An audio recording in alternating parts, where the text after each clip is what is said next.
Oh, and people are starting to join the webinar now, so that's great.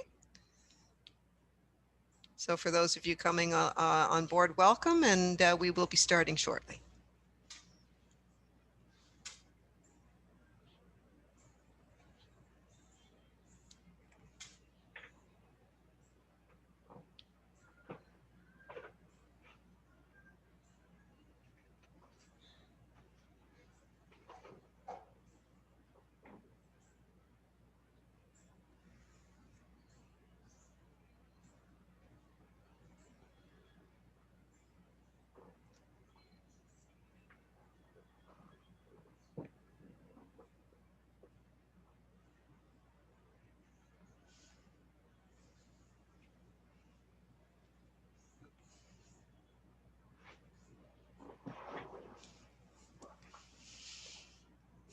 This is the point where we should have brought music in. I knew there was something we forgot.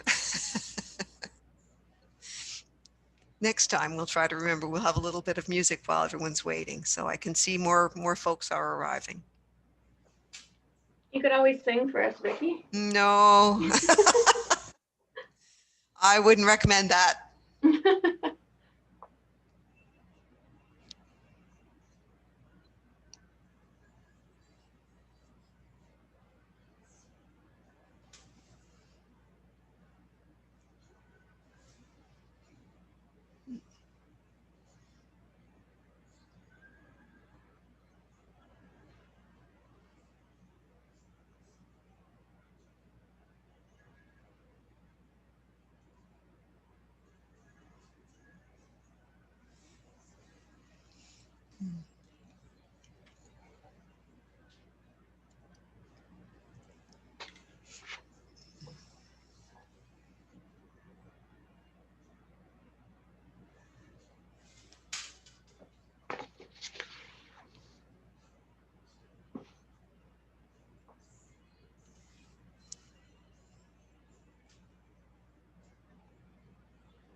Sam, I'm going to give it just another 2 minutes and then I think we'll start. Okay.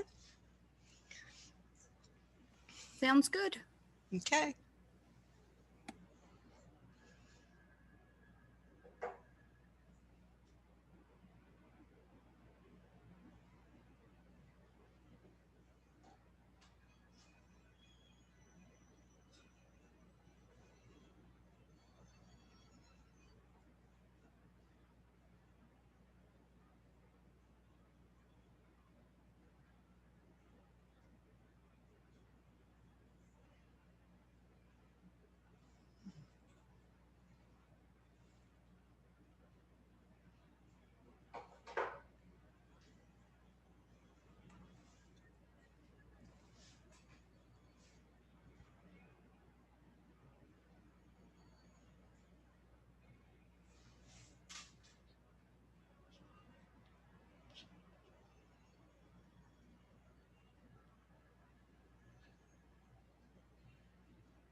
Derek, I see that you have your hand raised. So do you want to unmute Hello. just for a moment? Yes. Can you hear me? Yes. Okay, no, I just wasn't sure if you could hear me or not. Oh, well, everyone's going to be muted for the webinar. Yeah. Yes, that's no problem. Okay. Did you have a question? No, that's what I was just trying to figure out. Perfect. Okay. Okay, we'll give some housekeeping and introductions in just a moment. So hopefully we'll answer all those questions. Cool. Thank you. Thank you. Thank you.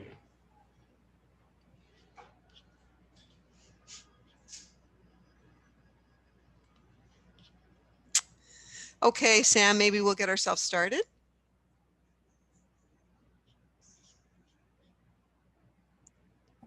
Wonderful. Well, good evening, everyone. Hope everyone's all cozy in their seats and ready for a wonderful education evening. I want to thank you for joining us this evening for this online education session. My name is Samantha Gascoigne, and I work as an autism support coordinator for our Cape Breton Region chapter of Autism Nova Scotia. And I'm so pleased to be your moderator for this evening. I'm joined tonight by my colleagues from our 9 chapters right across Autism Nova Scotia. And we are a team that has collaborated to plan and deliver this education session, which is open to autistic individuals, families, and caregivers of a person with autism, and also professionals. This session is being recorded and will be posted to our Autism Nova Scotia YouTube channel. So you can go onto YouTube and search Autism Nova Scotia. You can check out this recorded education session, as well as past and future ones. So tonight's education session is, of course, on behavior supports at home and in the community. And we do hope that by attending tonight's presentation, our participants will be able to learn tools and use strategies to address various displays of behavior, become familiar with proactive approaches, as well as new skills to teach positive replacement behaviors. Our guest speaker is Jessie MacNeil, and I'll give a little bit of background about Jessie. She's from Sydney River, Nova Scotia. Her education includes a master's degree in applied behavioral analysis with a focus on autism. She's a board certified behavior analyst at Child and Adolescent Services with Nova Scotia Health. She began her career in private practice, providing families with in-home behavior therapy, followed by 2 years working in a residential care center. Jessie has experience supporting individuals across the lifespan whom have varying diagnoses of ASD and other neurodevelopmental disorders and developmental delays.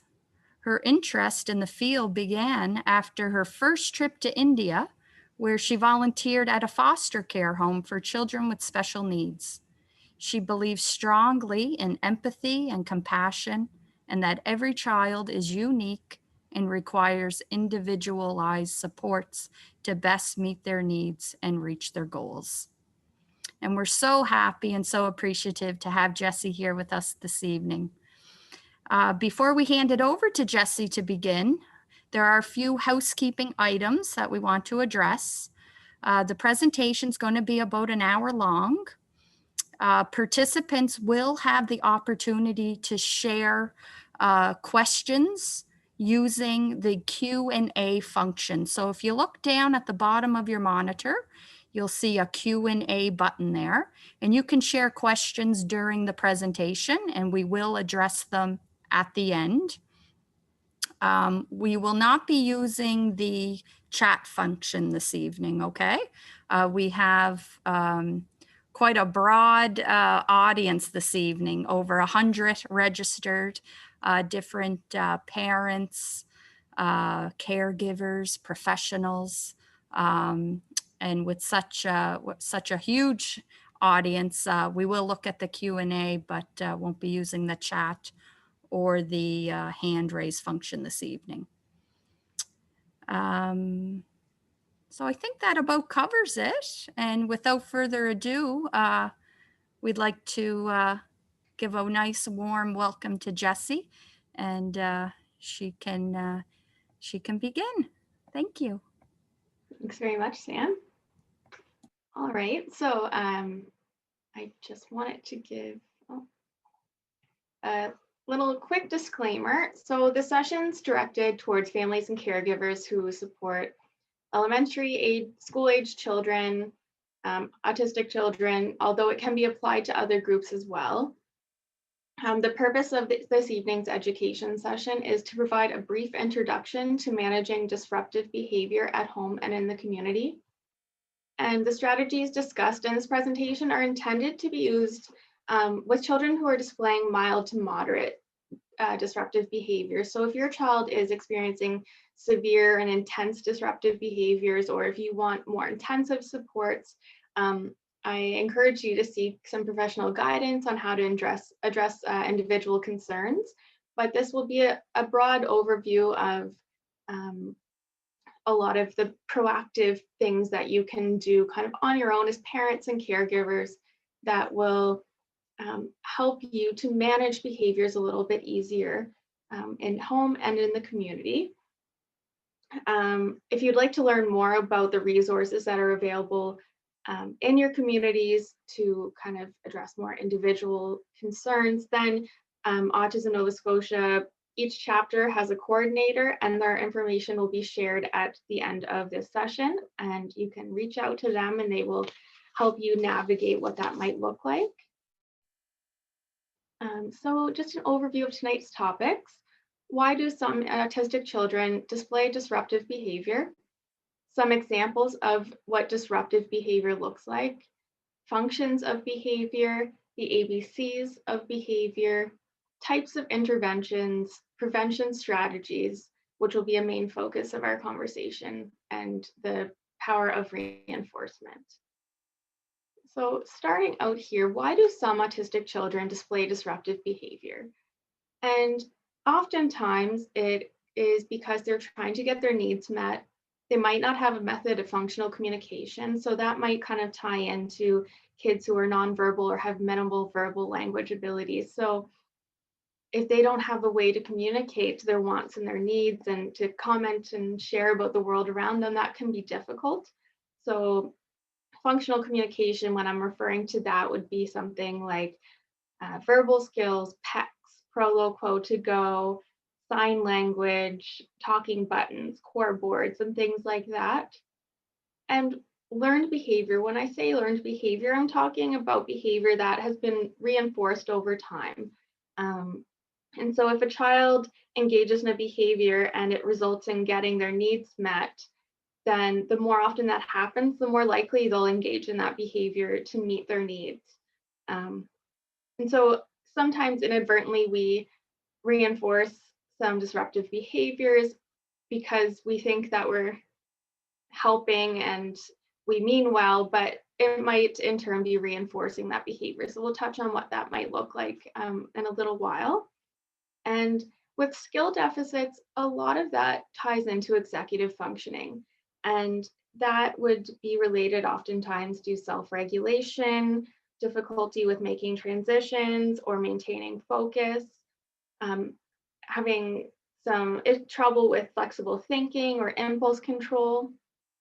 And I really love this infographic here where someone's holding a telescope or a microscope saying that the kid's being manipulative, but then there's this broader scope where someone's saying that, oh, no, they might just be lacking skills. And oftentimes, not oftentimes, but sometimes I'll have parents say to me that they believe their child is being manipulative or they're doing things on purpose and they're just trying to upset the parents. And that I honestly don't think that, at least the majority of the times, that's not the case. I think the Ross Green quote at the bottom here, that kids do well if they can. Kids want to do well. And if they're engaging in any sort of maladaptive behaviors, it's not because they're doing it intentionally. They're trying to get their needs met. And some examples of those disruptive behaviors might look like hurting others, non-compliance, property destruction, inappropriate language or inappropriate social skills, tantrums. And we, in the field of ABA, we talk about functions of behavior all behavior having a function. And one way we remember this is take a seat. So the S would stand for sensory, which would be automatically reinforced behavior. So there's no social component. It is just they're engaging in a behavior because it feels good to them. And escape would be the next one for the E in SEAT, to escape and avoid demands or unpleasant situations.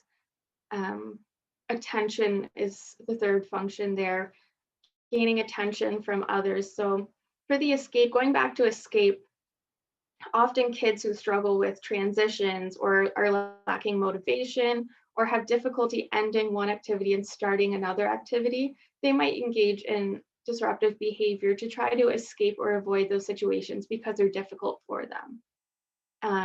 And then with the attention, it might be that they're lacking the appropriate way to request attention from someone else, or they might struggle with alone time. And with a tangible function, the kid might be lacking skills to appropriately request an item, or lacking the skills to be able to tolerate when they're told no to a request. And a lot of this ties into that skill building aspect. Tonight, we're just going to really primarily focus on what we can do proactively or preventatively. And I will mention how there's different ways that we can kind of manage behaviors, and it can be through proactive strategies, through skill building, through reactive strategies, and oftentimes we should pair all of that together. But I feel like that's so much information to share with you guys tonight that I'm just going to start off talking about the proactive things that you might be able to do, and then maybe touch on reinforcement at the end. Some of you might be familiar with the ABCs of behavior. So this is how we as behavior analysts determine the function of behavior. We look at it in the time frame of the antecedent happens, and that is what was happening immediately before the behavior occurred. And then the behavior, what did that behavior look like? And the consequence, what happened immediately after the behavior occurred. Just some misconceptions that oftentimes parents or staff or caregivers have difficulty pinpointing what the antecedent might be, especially if they find that the behavior is happening out of the blue. And so what I like to say is the antecedents, whatever was happening immediately before. So it doesn't mean that there needed to be any sort of trigger, demand, or anything like that, or unpleasant situation. It could be just what was happening. Your child might have just been sitting and coloring at the table, and that might have been the antecedent. Or they might have been playing with the kids on the playground, or playing a video game, and then all of a sudden the behavior happened. So whatever was happening immediately before the behavior happened, it doesn't need to be an obvious trigger. The behavior, defining what a behavior looks like is so important because, say for example, aggression, that might look different for every child. So one child's aggression might look completely different from another child's aggression. And the same goes for disruptive behaviors, such as property destruction or self-injury or just inappropriate language. And if we define something as just a tantrum might look different for every child. So it might be easier to list kind of what that looks like for that child to help us better understand what a tantrum is for them. And for consequence, oftentimes people hear consequence and they think punishment. So it does not mean punishment. It is kind of the opposite of the antecedent. It's what happened immediately after the behavior occurred. And so that doesn't mean it has to be a bad thing or a consequence as in a punishment. A consequence is just what was happening immediately after. And I'm going to break this down to give you some examples to help you understand it a little bit better. So for the antecedent in this situation, what happened immediately before this disruptive behavior occurred? So the example is Johnny was playing with his iPad. His mom told him it was time for bed. So that was happening immediately before the behavior. The behavior happened. What did it look like? So Johnny threw his iPad across the room and started screaming. Do you notice the difference there between if we just wrote Johnny had a tantrum or Johnny got upset? So we were able to picture this is what it looks like when he gets upset or has a tantrum. And then following that, what happened immediately after the behavior occurred? So mom handed Johnny the iPad and told him he could play for 5 more minutes, and then the screaming stopped. So as you can see there, that wasn't a punishment. And in fact, it may have even acted as reinforcement for Johnny's behavior.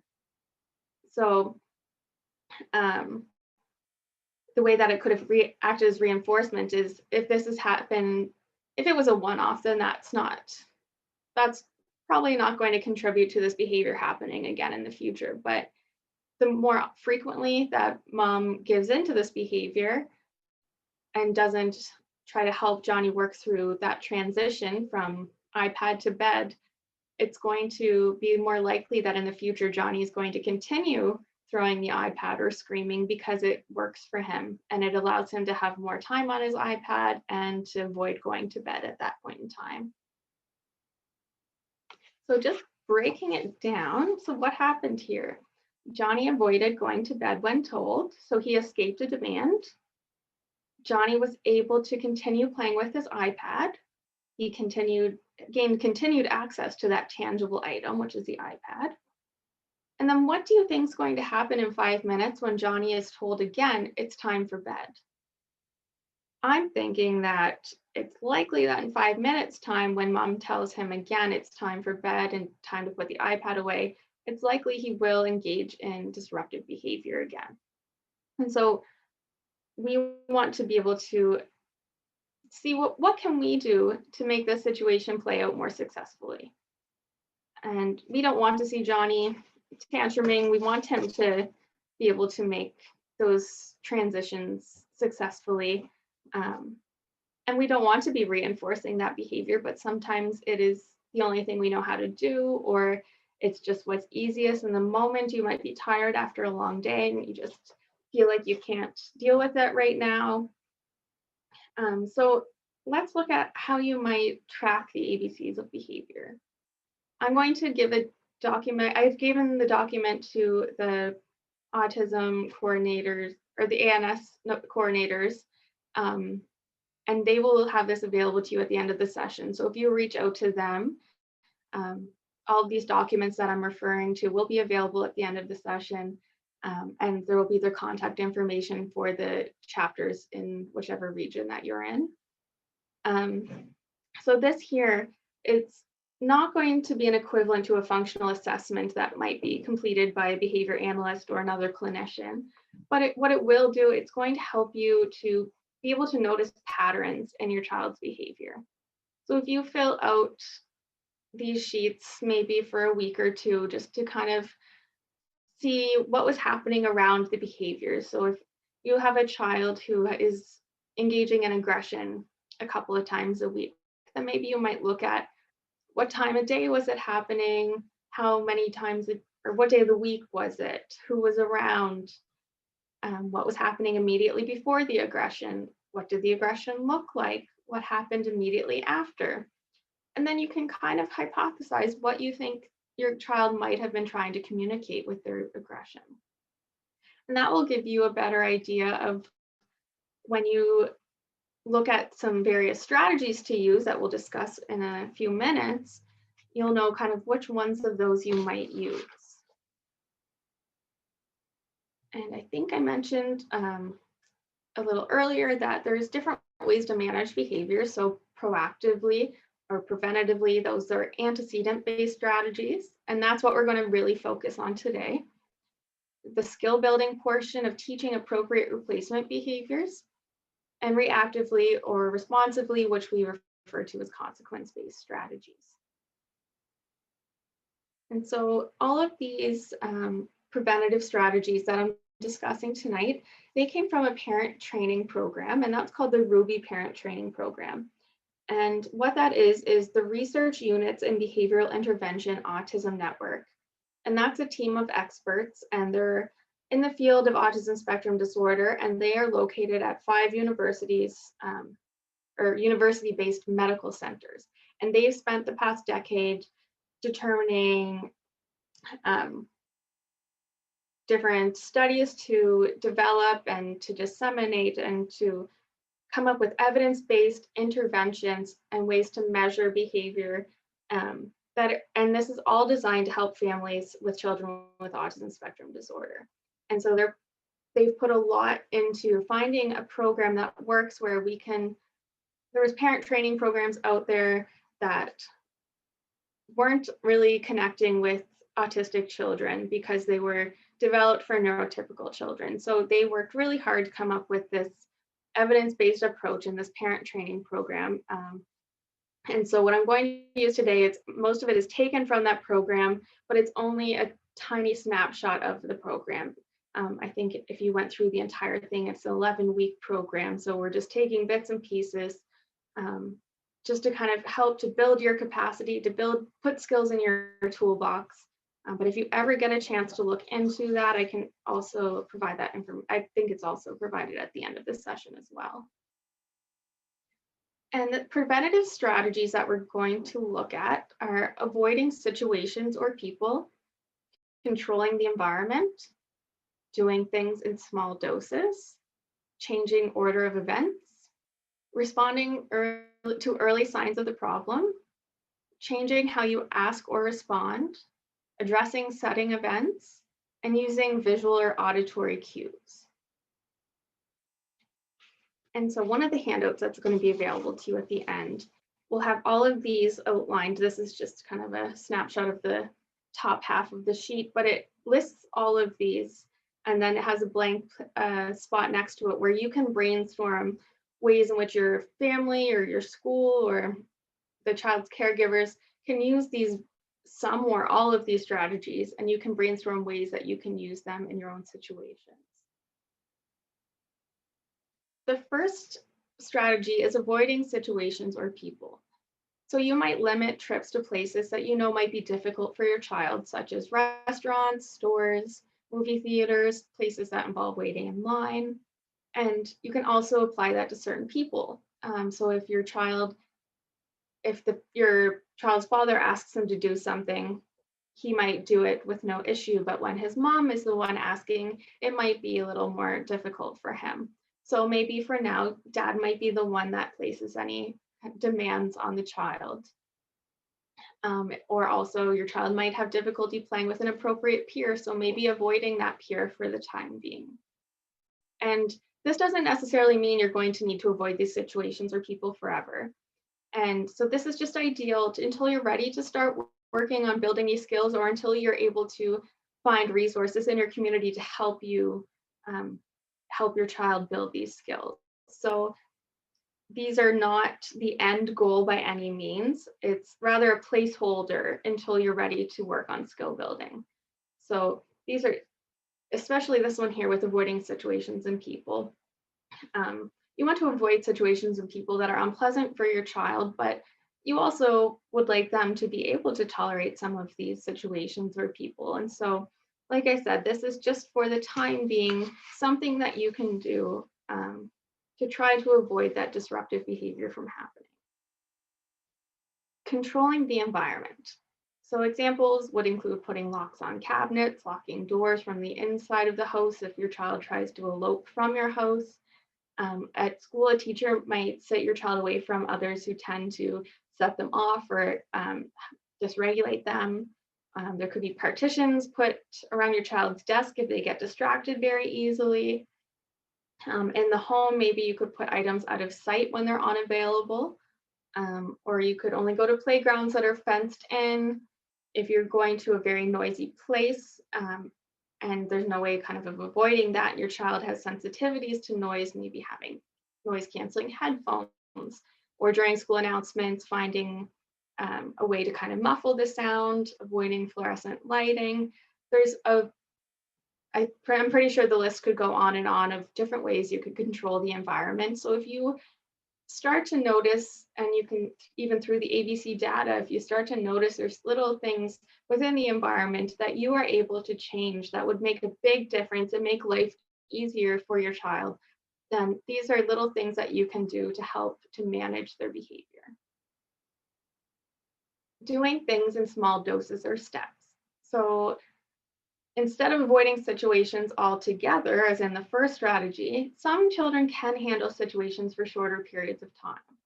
So maybe limiting the time in certain settings. So Examples would be avoiding a long car trip, but you could go for short car rides. You could go to a family gathering or birthday party, but maybe not for the entire time.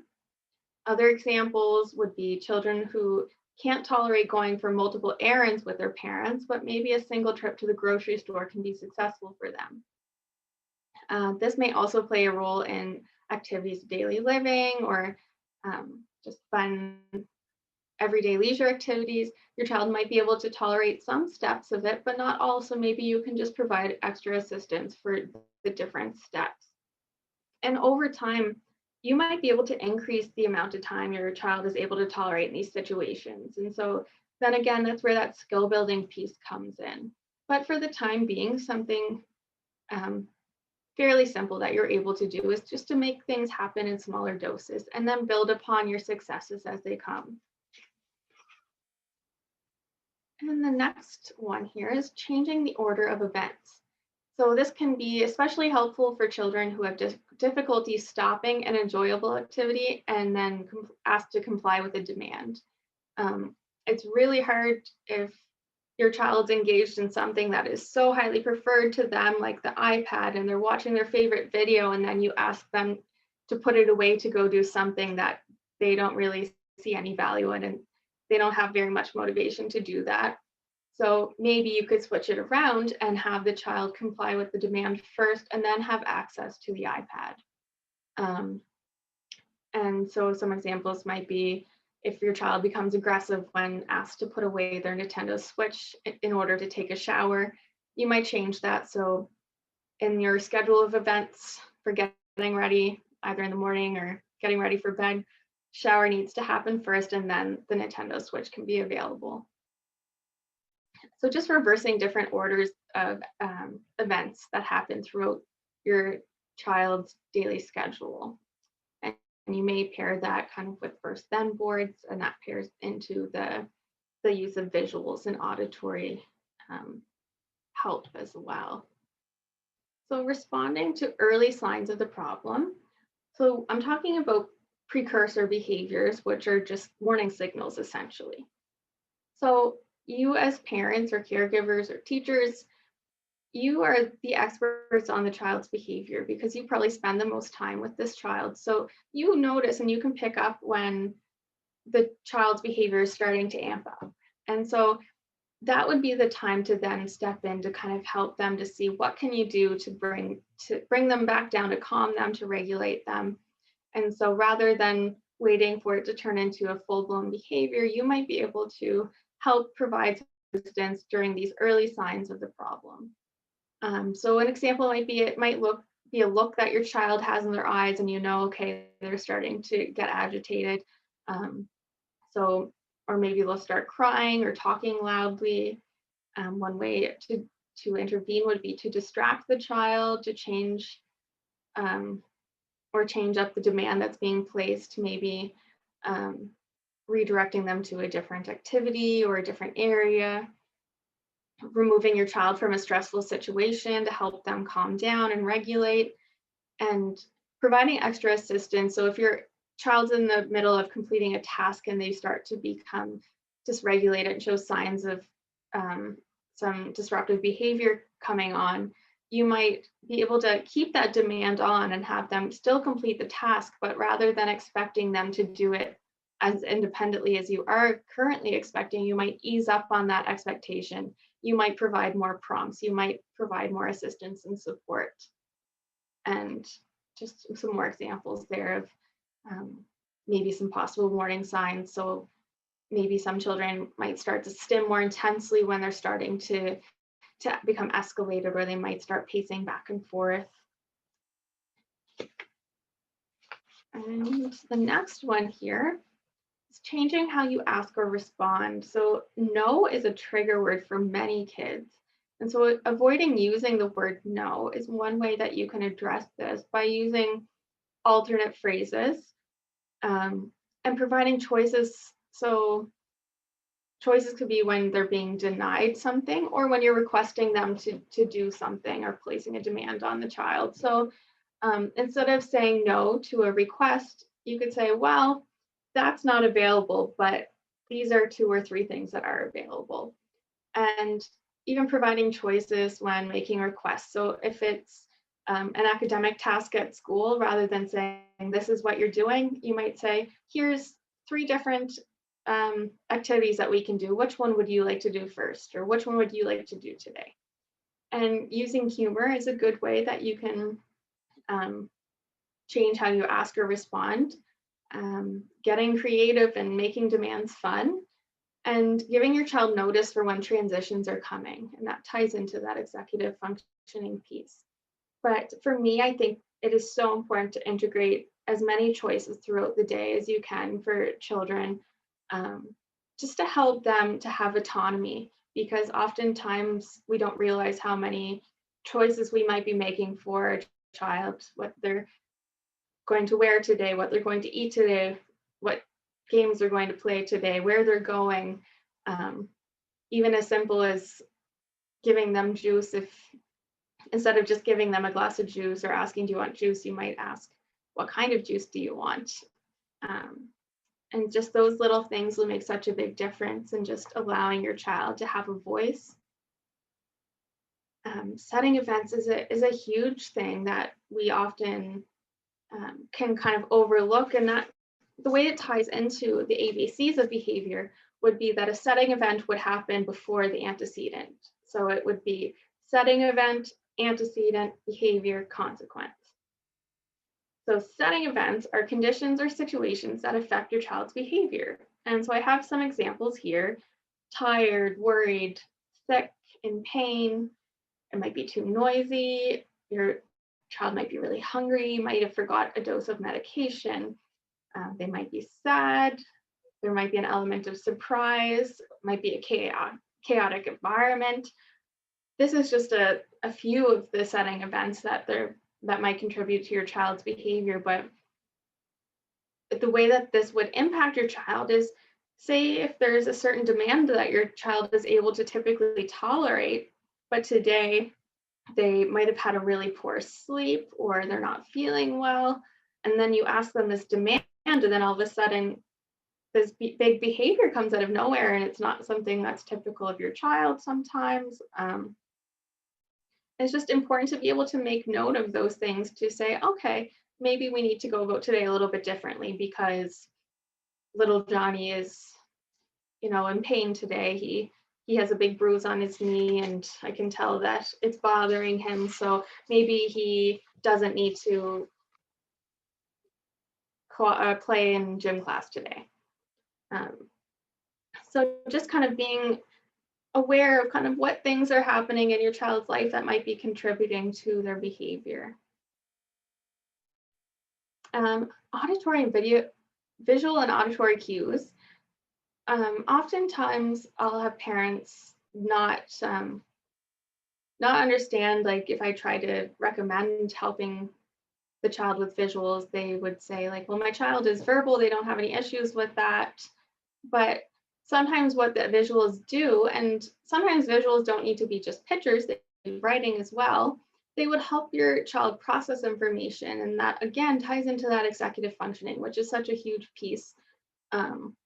So being able to process information, having a sense of predictability, what's coming next, what's the expectation. It might promote flexibility or independence. So if your child's having difficulty completing a daily living task, but you know they are capable of doing it, they might need just a kind of a breakdown of that task that might help them, give them reminders, some visual prompts to say, okay, this is the next step that I need to do. And some examples of visual or auditory cues would be visual schedules, and they can be pictures or words, timers, first then boards, social stories.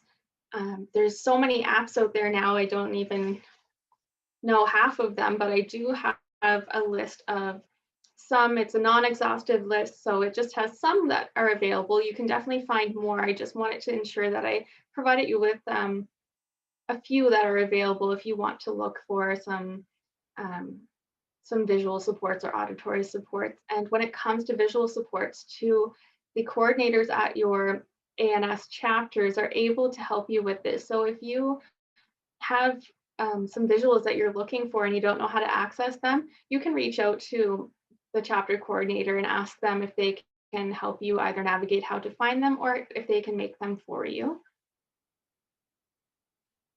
And then here, this is just an example of how one family uses these preventative strategies. So if you go through avoiding situations or people, we never take the child to the movies because we know he can't sit that long. Controlling the environment. We have alarms on our front door in case our son attempts to leave the house. Do things in small doses.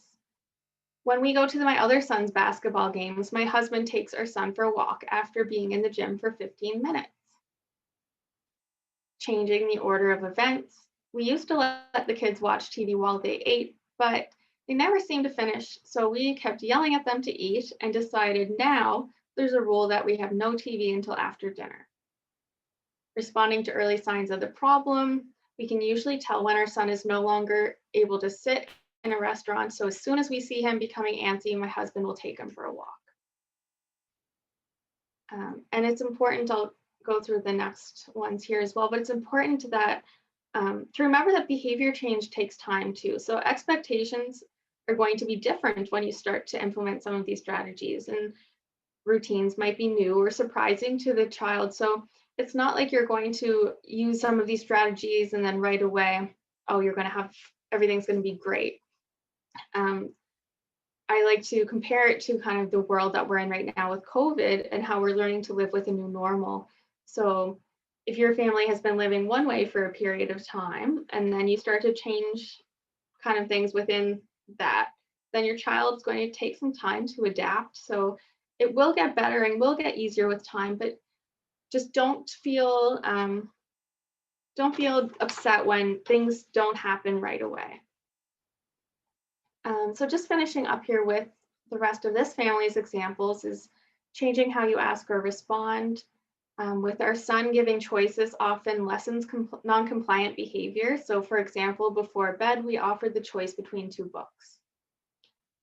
Addressing setting events. School staff reported that our son was becoming more irritable and aggressive between 11 a.m. and noon every day at school. So we came up with a plan to give him a small snack around 10:30 a.m. and the problem has been eliminated. Using visual and auditory cues. Our son used to be cranky during transitions at school. His teacher gave him a picture schedule to follow all of the activities for the day. She had him check his schedule before each transition. And what worked for this family might not be what's going to work for yours. And that's why I am offering that blank sheet at the end as well, so that you can brainstorm different ways that you might be able to try these strategies with your own family or the children that you are caring for. And just to finish up here, I wanted to talk a little bit about the power of reinforcement. So what is reinforcement, how to identify reinforcers, how to use reinforcement to change behaviors.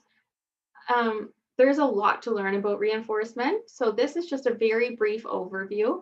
And a few documents will be available at the end of the section or of the session just to kind of help you along. But I think it's just something that's really important to talk about. So I did want to just take some key parts about reinforcement just to overview with you tonight. What is reinforcement? So anything a child would be motivated to earn access to. Types of reinforcers. Primary reinforcers are often highly preferred food items. Social reinforcers might be praise or positive attention. Tangible reinforcers are often highly preferred toys or objects. And then activities and privileges might be highly preferred activities like going to the park, going to the movies, going to the playground, or privileges such as the iPad, video games, TV, or other electronics and things like that. And then tokens would be like earning a set number of tokens in order to gain access to a highly preferred item or activity. And something I hear a lot is, well, what's the difference between bribery and reinforcement? And so the key difference there is when the reinforcer is offered to the child. So reinforcers are more effective when the reinforcer is offered up front instead of negotiated after the fact. And an example would be if Billy has Legos all over his floor, there would be two different ways that mom could respond to that. So mom could say, all right, Billy, first we're going to clean up the Legos and then you can have access to the Nintendo Switch. And then that's cleaning up using the Switch is going to be contingent on cleaning up the Legos. And that expectation is clear from the beginning. And that would be considered reinforcement. Bribery, on the other hand, would be mom asking Billy to clean up his Legos. Billy's kind of lollygagging, walking around, doing other things, picking up a few Legos, and then mom says, okay, come on, how about pick up the Legos and then you can have some ice cream. That would be considered bribery where the expectation wasn't set up front. And so we want to try to just be aware of that as well, because we want to ensure that we're offering that reinforcement and making sure the expectations clear ahead of time so that it doesn't turn into us trying to bribe our kids to comply with certain demands. And how to identify reinforcers. And something some parents might say, or some staff might say, is there's nothing, like I can't find anything that this individual enjoys or really is highly preferred for them. And in those circumstances, it might be more of a trial and error where you need to try exposing the child to different items and activities or foods and try to see how they respond and what they seem to really find enjoyment in. So ways to identify reinforcers are asking your child straight up, if they're verbal or if they're able to communicate somehow, ask them, what do you really like? What would you like to be working for? Another would be talking to others who know your child well. So maybe their teachers might have some insight, or if you're a teacher, you might ask the parents, what does my child really seem to, what does this child really seem to find interesting or really motivates them? And presenting reinforcement options and seeing what the child does is what I said about kind of trial and erroring. You might present some reinforcement options, see how they interact with them, make a note of that to yourself. Watching the child to see what he or she does during free time. So when there's free time at home or at school, you might see, what does your child seem to gravitate to? And those are often things that are reinforcing for your child. Again, that document to help you with identifying reinforcers will be available at the end of the session. And some important things to remember when it comes to reinforcement, different strokes for different folks. So what's reinforcing for one child might not be reinforcing for another. So things have to be very individualized when you're looking at reinforcement. Reinforcement should be faded out over time to more naturally occurring reinforcement. And if you can use naturally occurring reinforcers in the beginning, that's even better. Making privileges contingent upon appropriate behavior. So instead of allowing your child free access to electronics, you might use those privileges as reinforcement. So you might use them during difficult transitions, for demands, or for rewarding appropriate behavior, things like that.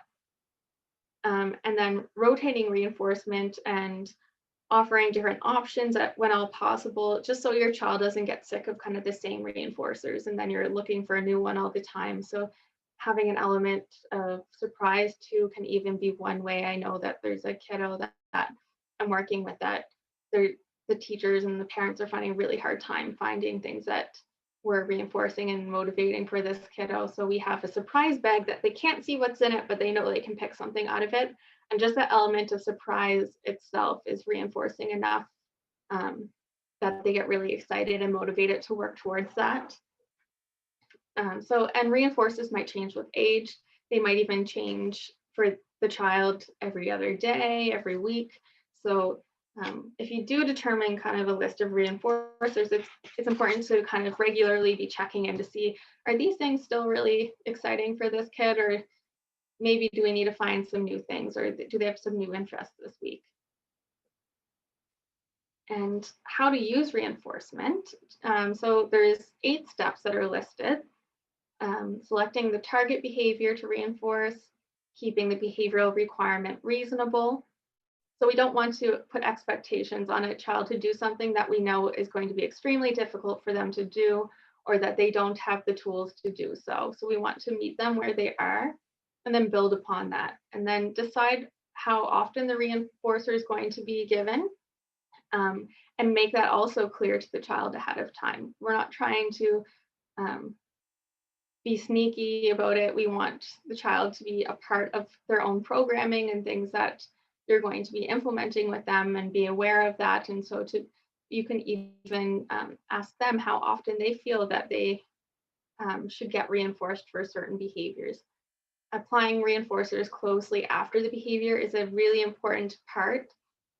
The closer that the reinforcement is given following the behavior you want to reinforce, the stronger the connection will be. So the more likely that will happen, that behavior will happen in the future. And so if too long goes between when the behavior happens and when you provide the reinforcer, that connection might not be made. Using reinforcers contingently. So if you set expectations and the child should only get the reinforcer contingent on that expectation. So if you're saying, first you need to shower, then you can have your iPad, you should only give the child the iPad in that situation after they shower. So if they don't shower, they shouldn't get the iPad, because then you're confusing them, because they're saying you set this expectation, but I still got my iPad anyway and didn't have to shower. So you want to be consistent and follow through with your expectations. Maintaining reinforcer value. So you want to make sure that the reinforcers that you're using are still valuable to the child, and that's kind of where it plays in. If they're starting to change over time, you want to make sure that you're on top of what is really highly preferred and motivating to your child at this given time. It's important to pair social and activity material reinforcements. So whenever you're offering something tangible like an item or activity, you want to also pair that with some social reinforcement as well. And over time, you might be able to fade out that kind of tangible material reinforcement and just have the social part of it. And then over time, you might be able to fade the social part into more naturally occurring reinforcement in whatever the activity is that they're engaging in. And then consider including visual reminders of the desired behavior as well. So the child, it might help them if they have a visual of, this is what I'm expected to do, and then I get access to this. So I just wanted to go through this with an example to help you kind of pull it all together. So the example I have here is a child who might have difficulty putting on their winter clothes to go outside. So their family decided that putting on the winter coat, boots, and mittens and hat is going to be the target behavior. And that's the behavior they want to reinforce. So they want to be reasonable with this requirement though. So dad might give verbal prompts to the child to put on the coat, mittens, hat, but he knows that it's a little more difficult for her to put on boots, so he'll provide some physical prompts with that. And if the child is becoming dysregulated or upset, you would like to keep that demand on, but maybe you might give a little more prompts and ease up again on that independence that you're expecting. And decide how often to reinforce the behavior. So in this situation, dad's going to reinforce the behavior immediately after each item of clothing is put on. Using reinforcers contingently. So if winter clothing is not put on, reinforcement is not provided.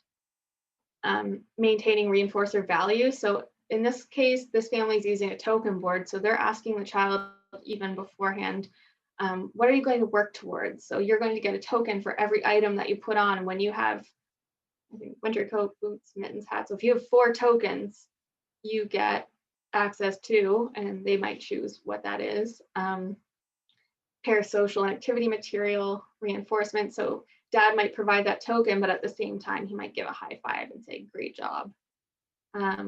Consider using visual reminders of the desired behavior and reinforcer. So in this case, the token board was used to show how many tokens were left. So if the child had on 3 items, oh, look, you only have 1 more item put on, and then you have access to whatever the chosen reinforcer was.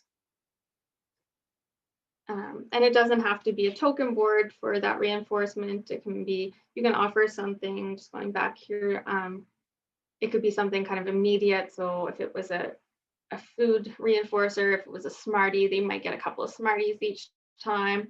Again, it would be great if you include your child in what would you like to work for, like what is reinforcing to you, and have them as involved as possible. And just to kind of wrap things up here, the key takeaways are that kids do well if they can. So if your child's displaying some challenging behaviors, they're not doing it on purpose or to be manipulative. They just need some extra accommodations or support. There might be a skill that they're lacking, and your child wants to do well, and your child wants for you to see them succeed and to do well in life. And so we just need to kind of be able to step back and look at the behavior and what's happening and what are things that we can do to help your child be more successful.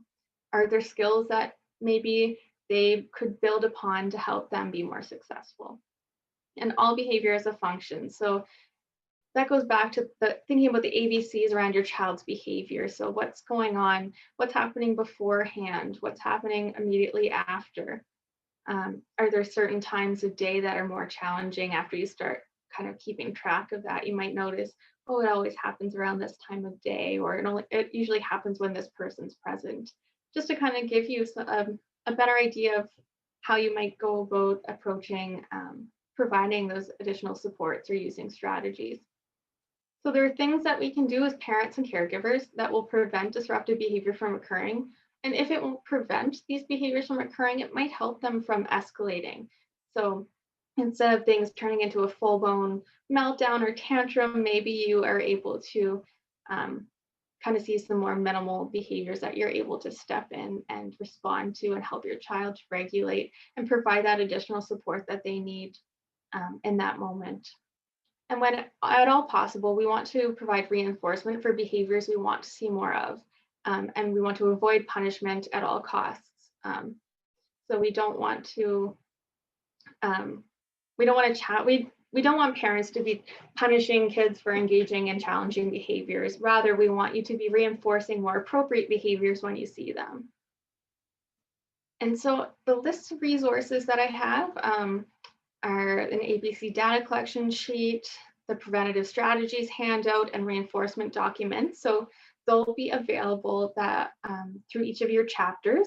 So if you reach out to your Autism Nova Scotia chapter coordinator, they will be able to provide you with those documents, as well as this link that I have here that will bring you to the list of some various apps that might be helpful. And there's some apps for visual and auditory assistant or aids as well. And then just down at the bottom there's references. So the Ruby parent training manual and parent workbook is where I've taken the information that I shared with you today from. So here, if you want to write, if you don't already have access to this information or don't have it written down anywhere, here are your chapter coordinators. If you want to write down their emails, you can reach out to them and they will in turn provide you with the documents that I mentioned or any other resources. They can help you navigate what resources might be available in your community to maybe work on that skill building piece. You might feel that there's some of these things I talked about tonight that you're able to implement, but if you feel like you need some additional support and in addition to that, if you reach out to any of these lovely people, they'll be able to help connect you to what is available to you in your communities. I will come back to this slide and leave it up just so anyone can have a minute to write that down. But when it comes to the questions, I just wanted to clarify.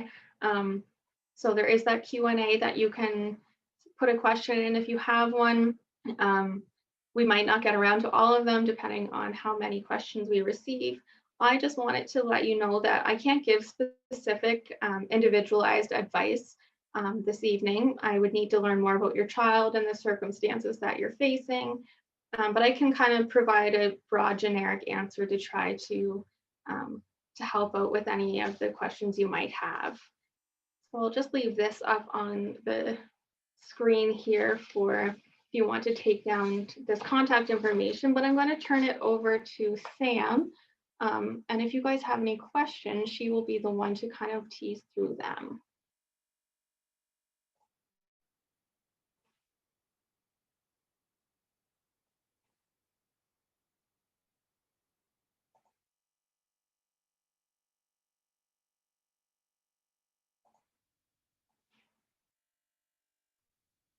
Sorry there, Jessie, for the delay there. I was trying to find my self view, trying to bring myself back up there. Well, thank you so kindly, Jessie, for all that wisdom and education and sharing all of that experience with us this evening.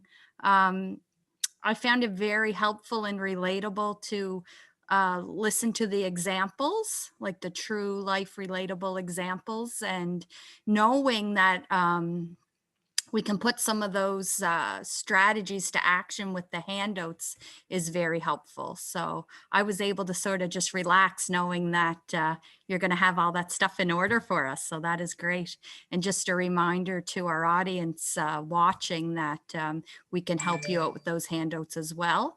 And up on the screen as Jessie mentioned, within your own chapter zone there, you can take note of your autism support coordinator so that we can help you as well. So we're going to go over to our question and answer panels in just a moment, and we'll give opportunity for some of our autism support coordinators to introduce themselves as we go through the Q&A. And again, if we don't reach any questions this evening, we welcome you to send an email off with them, and we can explore those questions as well.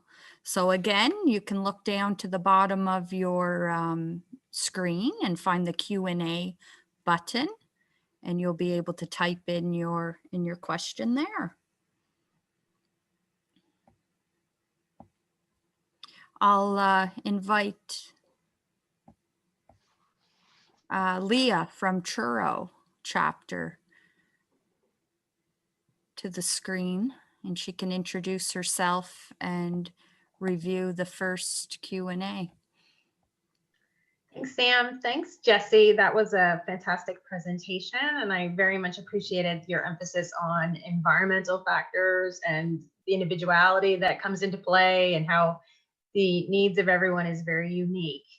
The first question that I would like to bring forth is from a viewer who expressed some concern related to the terms tantrum and meltdown, knowing that a tantrum is sometimes more within the realm of control of a child when they don't get their way, and a meltdown for someone on the spectrum could be just more so related to overwhelm. Could you, for us, provide clarification of the difference in those terms? Yeah, so in that example, when I referenced, instead of saying meltdown or tantrum, what I was kind of referring to was, instead of using those terminology, that I find it's really important to define just kind of what that behavior looked like rather than putting a label on it. Because sometimes things are open to interpretation as well. So what some individuals might view as a tantrum, other people might not, and same goes for a meltdown. So instead of labeling that, maybe just saying this is what the behavior looked like. So you might say that this kid started crying and flopped to the floor, was kicking his or her feet, or you might say this kiddo started throwing everything that they could get their hands on, or this kiddo just ran away into a corner and was crying and wouldn't talk to anyone. So that, I think those are all kind of a few examples of what some people might either refer to as a meltdown or a tantrum, but But I think I was just trying to get to the point of, instead of labeling those behaviors, talk about the topography of what they look like instead. That's great. Thank you so much. Thank you, Leah. Thank you, Jessie. I'll invite Rachel from our South Shore chapter to communicate the next question.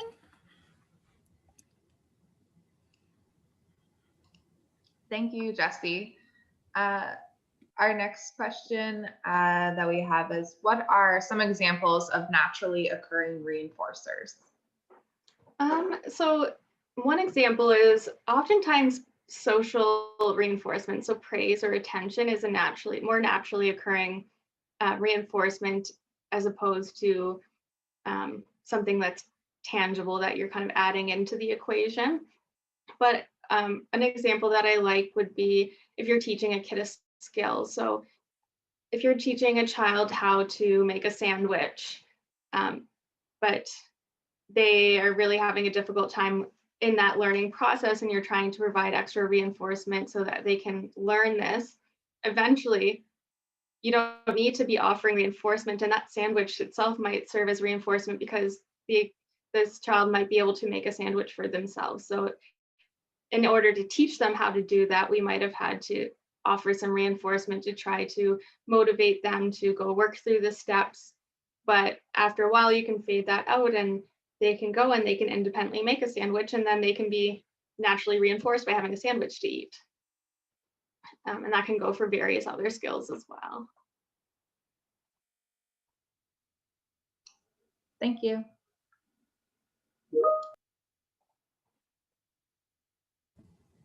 Thank you, Rachel. Thank you, Jessie. Just a reminder to our viewers, you can use the Q&A button to share any questions. I'll invite Willa from our Picto chapter, if there's any other questions to review.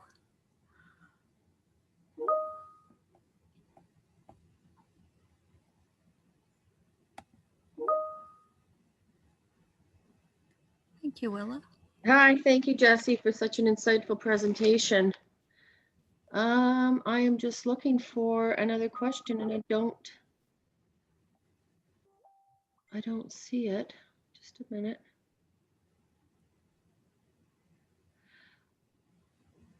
What would somebody look for when they were choosing a therapist?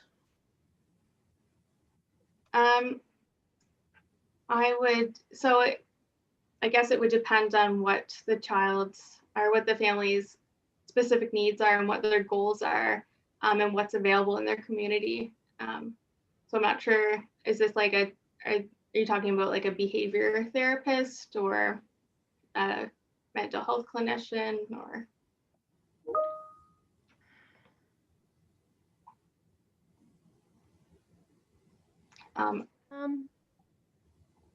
I think in general, Jessie, for behavioral support. So if a family, you know, you mentioned at the beginning that, you know, they use these tactics and strategies and tools, but they feel like, you know what, our family just needs that extra bit of support. Just some examples of where they could go to get that extra professional support, some examples of where they could turn to.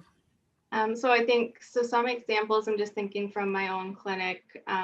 So we have different programs within our own clinic. So the Child and Adolescent Mental Health Services through Nova Scotia Health. Families can self-refer to those clinics across Nova Scotia.